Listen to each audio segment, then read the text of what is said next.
Good evening, everybody. Can I ask the same question? How many people in the room are shareholders of Vislink? Okay, very good. And how many people know nothing about the company?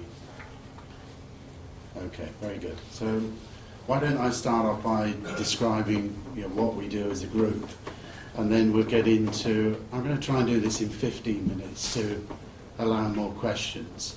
So what Vislink does, if you think of any sports event that you would watch on TV, so MotoGP, Formula One, football, American football, horse racing, whatever, and you see the wireless video that's shot on those events. So if it's a Formula One car, or the onboard shots that are actually produced in high definition video, that's obviously being transmitted using wireless technology.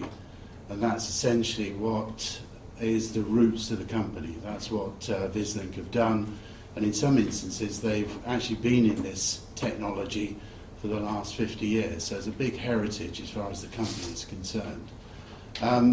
3 years ago, you could call us brave or call us stupid, we actually said, published what our strategy would be over the 3 years from 2011 through to 2014. And we made a number of assumptions, and we did quite a lot of research in terms of the markets that we were in, our market share, and what we frankly could do with this business over that 3-year period. What came out of that research was that we could do a number of things. Firstly, we could take the technology that we had and we could apply that to the security and surveillance market.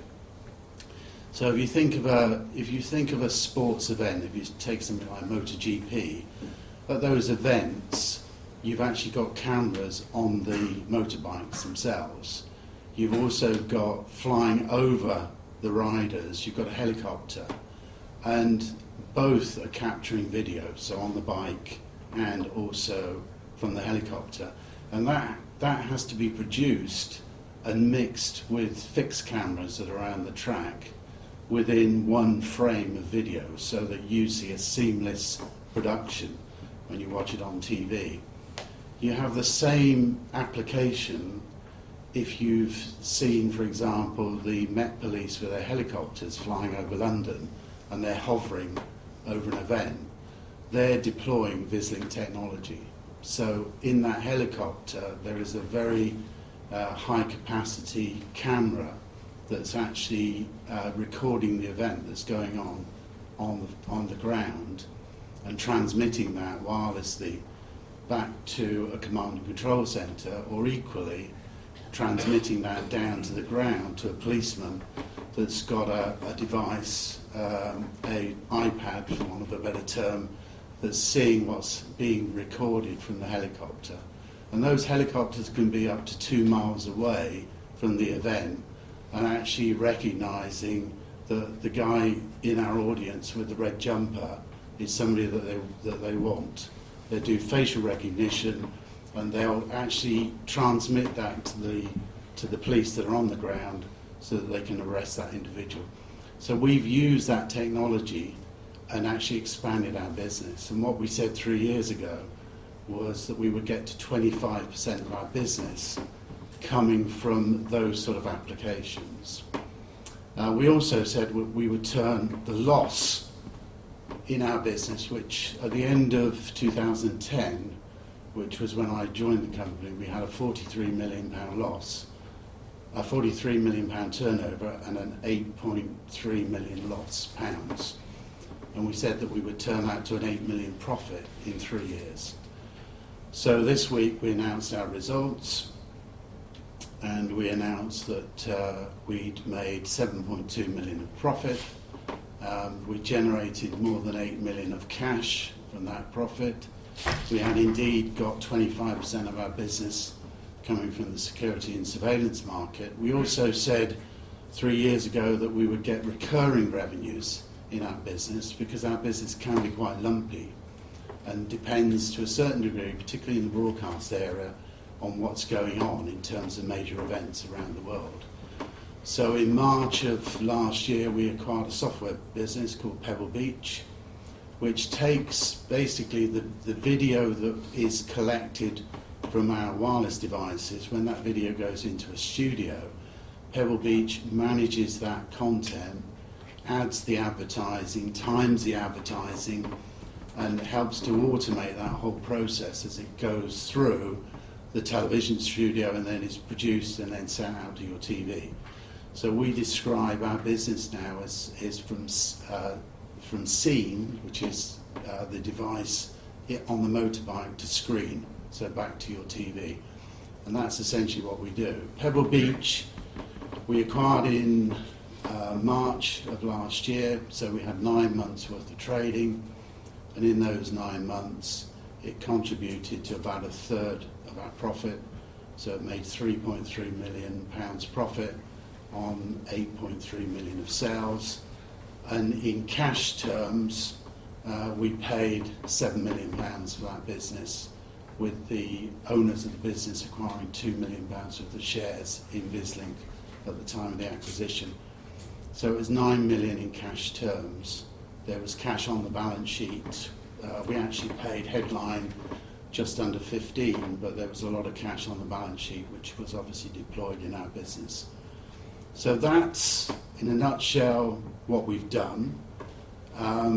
You could then say, what are we going to do over the next 3 years, and are we going to publish our forecasts, and are we going to be brave in the next 3 years? The answer to that is no. But I can give you a sort of insight to where we see the growth in the business going forward. And principally, if you look at where we were, so I think we have got a slide here that I could probably use. By the way, the first slide here is Formula E that you might have heard of. So these are electric race cars that go around all the major cities in terms of events around the world, and that's got all of our technology on, so all our onboard video capability is on there. So all of this is in your deck, so you can look at it at your leisure. So this is where we started the journey. So bottom left, so that was the business sort of 3 years ago, and that was the size of the market that we had as a business. And then as we've gone through this journey over the last 3 years, we've essentially got an available market in the security and surveillance market of another 300 million. And then in software terms, we have our automation software and channel-in-the-box software, as it's called, and that gives us access to another 200 million market, available market. So we now have an available market which has gone from 200 million to 700 million.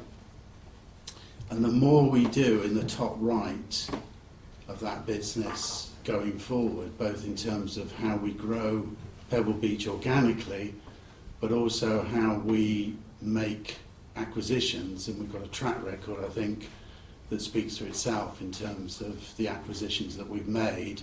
And most of the things that we've bought, we've got a cash return within 2 years of those acquisitions.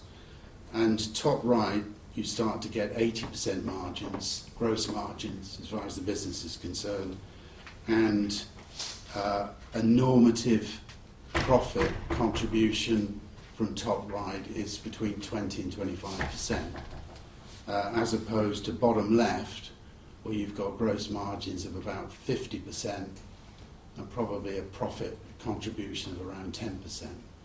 So our job now is to cleverly mix the business so that we generate more returns, more cash, more profit for our shareholders.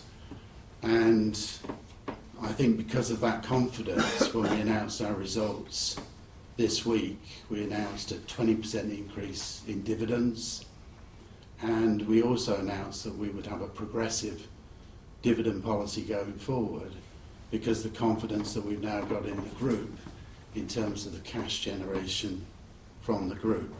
One other point that I would add in terms of our remuneration, every year since Ian and I have been involved with this business, which is the last 3 years, we said to our board that we would take the consensus profit in the marketplace each year, and that's where our bonuses would start.